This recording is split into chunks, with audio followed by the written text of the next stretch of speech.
హనుమ విషయంలో మీకు ఎదురుగుండా ఒక మూర్తిని కూడా పెట్టి పూజ చెయ్యక్కర్లేదు.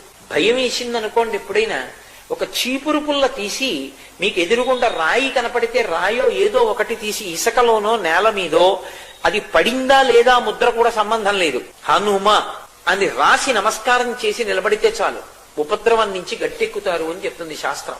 అందుకే హనుమ అత్యద్భుతమైనటువంటి రీతిలో కనపడేటటువంటి సుందరకాండకి ఇప్పటికీ పెద్దలు ఒక మాట చెప్తారు.